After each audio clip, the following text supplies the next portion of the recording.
కేసీఆర్ ప్రభుత్వం వచ్చిన కాదు ఇప్పటిదాకా క్రేన్ ముఖం చూడకుండా రైతులు బతికిరు. కానీ ఇప్పుడు అంతా కూడా 4 వందలు కాలేదు, క్రేన్లు వేసుకుని మొత్తం పొలాలన్నీ ఎండిపోతున్నాయి, ఎక్కడెక్కడ నార్మల్ ఎండిపోతున్నాయి, దున్న దుక్కులన్నీ ఎండిపోతున్నాయి. ఈ మొత్తానికి ఏది బనికి రాకుండా అయిపోయింది, పెట్టిన పెట్టుబడులు కూడా రాకుండా అయిపోయినాయి. ఇలా అనవరం అవసరం లెక్క మొత్తం ఏం చేయలేని పరిస్థితులు ఉన్నారు. ఇప్పుడు గెలిచిన ఎమ్మెల్యే గారు ఇటు ఓకే గెలిచినాక ఇటు ఏం జరుగుతుందనే చూసడానికి కూడా ఇటు ఓకే రాలేరు. మరి ఎందుకోసం అలాంటి చెప్పిన మాట ప్రకారం కనీసం గెలిచినాక ఇటు గెలుతారని కూడా రాకపోవడం మాకు బాగా అవమానం లెక్క అయిపోతున్నాం. ఇంత మంచి పద్ధతి లేదు. కొద్దిగా కూడా ఈ ఏరియా ఎక్కడ కూడా ఒక రైతు కూడా ఒక పడే పరిస్థితి లేదు. అన్ని అడగడిపోయినాయి భూములు, బయలన్నీ మొత్తం ఎండిపోతున్నాయి. ఇప్పటికి కూడా మరి రేప మాపాలు కూడా వీళ్ళు ఇయ్యరా చెప్తలేరు. అది చెప్పినా బాగుండేది. అది ఎవరికి తెలుసు, ఎవరిని అడుగుడు.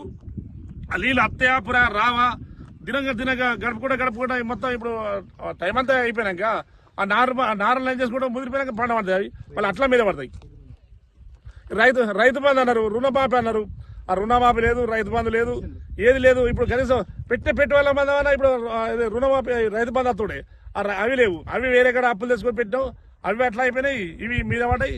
మరి ఏం జరుగుతుందో ఈ ప్రభుత్వం ఏం చేస్తుందో రైతులు కానీ ఇప్పటి వరకైతే ఏమో పద్ధతి లెక్కనైతే కనబడలేదు. మరి ఇక రాబోయే రోజులు ఎట్లుంటాయో తెలియదు.